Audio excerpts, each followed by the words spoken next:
അത്തം മുതൽ തിരുവോണം വരെയുള്ള ഓരോ ദിവസങ്ങളുടെയും പ്രത്യേകത വിവരിക്കുകയാണ് വേദപണ്ഡിതൻ ആചാര്യ ഗോപാലകൃഷ്ണ വൈദിക്. ഇന്ന് ചിങ്ങത്തിലെ പൂരാട നക്ഷത്രം, ഈ ദിനത്തിലെ പ്രത്യേകത, ഐതിഹ്യം എന്നിവയെല്ലാം വിവരിക്കുന്നു. ഹരി ഓം. അപ്പോൾ നമ്മൾ മനസ്സിലാക്കിക്കൊണ്ടിരുന്ന വിഷയത്തിലേക്ക് പോകാം. നമ്മൾ ഞാൻ എന്ന് പറയുന്നത് വാസ്തവത്തിൽ നമ്മുടെ ആത്മാവിനെയാണ്. ആത്മാവാണ് ഒരു ശരീരത്തിൽ നിന്ന് മറ്റൊരു ശരീരത്തിലേക്ക് പോകുന്നത്. ജനിക്കുമ്പോൾ ശരീരം എടുക്കുന്നു, മരിക്കുമ്പോൾ ശരീരം ഉപേക്ഷിക്കുന്നു.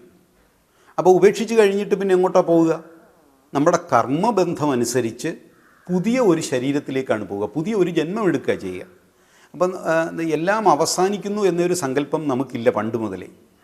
ശരീരത്തോട് ചേരുന്നതിനെ ജനനമെന്നും ആത്മാവ് ശരീരം വിടുന്നതിനെ മരണമെന്നും വിളിക്കുന്നു, അത്രയേ ഉള്ളൂ.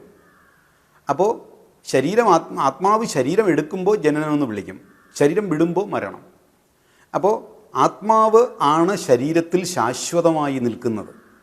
ഈ ശരീരത്തിനകത്തേക്ക് ആത്മാവ് വരുമ്പോൾ 5 ആവരണങ്ങളുണ്ടാകും. ഏറ്റവും ഉള്ളിൽ ആത്മാവ്, അതിൻ്റെ പുറമേ 5 ആവരണങ്ങളുണ്ടാകും. അത് കേൾക്കുമ്പോൾ നിങ്ങൾക്കത് മനസ്സിലാവും.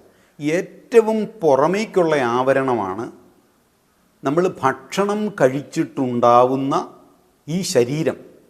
ഏറ്റവും പുറമേ ശരീരമാണല്ലോ നമ്മൾ കാണുന്നത്. അപ്പോൾ ഈ ശരീരത്തിന് പറയുന്ന പേരാണ് അന്നമയ കോശം. കോശം എന്ന് പറഞ്ഞാൽ ആവരണമെന്നാണ് അർത്ഥം. അന്നമയ കോശം, അതാണ് നമ്മുടെ ശരീരം. അപ്പോൾ ഈ ശരീരത്തിനകത്ത് പ്രാണ ഊർജമുണ്ട്. പ്രാണ ഊർജം എന്ന് പറഞ്ഞാൽ ഇംഗ്ലീഷിൽ vital electricity, vital force, human force, human electricity എന്നൊക്കെ പറയുന്ന ഒരുതരം ഇലക്ട്രിസിറ്റി തന്നെയാണ്. അപ്പോൾ ടി വി പ്രവർത്തിപ്പിക്കുന്നത്, ടി വിക്കകത്ത് ഒരുപാട് ഉപകരണങ്ങളുണ്ടാകും, പക്ഷേ അത് പ്രവർത്തിപ്പിക്കുന്ന കറണ്ടല്ലേ. അതുപോലെ നമ്മുടെ ശരീരം ഒരുപാട് ആന്തരാവയവങ്ങളുണ്ട്, ഒരുപാട് പ്രക്രിയകളുണ്ട് നമ്മുടെ ശരീരത്തിൽ. പക്ഷേ എന്നാലും അത് പ്രവർത്തിപ്പിക്കുന്ന ആ കറണ്ടിന് പറയുന്ന പേരാണ് പ്രാണൻ. അപ്പോൾ ഈ പ്രാണനാണ് നമ്മുടെ ശരീരത്തെ മൊത്തം പ്രവർത്തിപ്പിക്കുന്നത്. ഈ പ്രാണ ഊർജത്തെ നമ്മൾ വിളിക്കുന്ന പേരാണ് പ്രാണമയ കോശം. അതായത് ആദ്യം അന്നമയ കോശം, അത് ശരീരമാണ്. ശരീരത്തേക്കാൾ സൂക്ഷ്മമാണ് പ്രാണമയ കോശം. എന്ന് വെച്ചാൽ നമ്മുടെ ശരീരത്തു കൂടി പ്രവർത്തിക്കുന്ന ഇലക്ട്രിസിറ്റി, പ്രാണൻ, അത് ശരീരത്തേക്കാൾ കുറച്ചുകൂടെ സൂക്ഷ്മമാണ്, ശരീരത്തിൻ്റെ ഉള്ളിലാണ്. അപ്പോൾ ഈ പ്രാണമയ കോശത്തെ നിയന്ത്രിക്കുന്നത് ആരാണ്? മനസ്സാണ്. അതുകൊണ്ട് മനസ്സിനെയും നമ്മളൊരാവരണമായിട്ടാണ് സങ്കല്പിക്കുക. അതുകൊണ്ട് മനസ്സിനെ നമ്മൾ വിളിക്കുന്നത് മനോമയ കോശം എന്നാണ്. അപ്പോൾ പുറമേക്ക് അന്നമയ കോശം, അതിനകത്ത് പ്രാണമയ കോശം, അതിനകത്ത് മനോമയ കോശം, മനസ്സ്. മനസ്സിനെ നിയന്ത്രിക്കുന്നത് ബുദ്ധിയാണ്, അറിവ്. അതുകൊണ്ട് അതിനെ നമ്മൾ വിജ്ഞാനമയ കോശം, ബുദ്ധിയെയാണ് വിജ്ഞാനമയ കോശം എന്ന് വിളിക്കുക.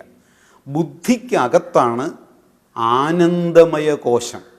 നമുക്ക് എന്തെങ്കിലുമൊക്കെ കാണുമ്പോൾ ആനന്ദം വരാറില്ലേ? ദുഃഖം പോലെ തന്നെ ആനന്ദവും വരാറില്ലേ? ആ ആനന്ദവും ആത്മാവിന് പുറമേക്കുള്ള ഒരു ആവരണമാണ്. അതുകൊണ്ട് അതിനെ ആനന്ദമയ കോശം എന്ന് വിളിക്കും. ഈ 5 കോശങ്ങൾക്കും ഉള്ളിലാണ് പരമാത്മാവായ മഹാവിഷ്ണു. അതുകൊണ്ട് 5 കോശങ്ങളുടെയും നടുക്കാണ് നമ്മൾ തൃക്കാക്കരയപ്പനെ പ്രതിഷ്ഠിക്കുക.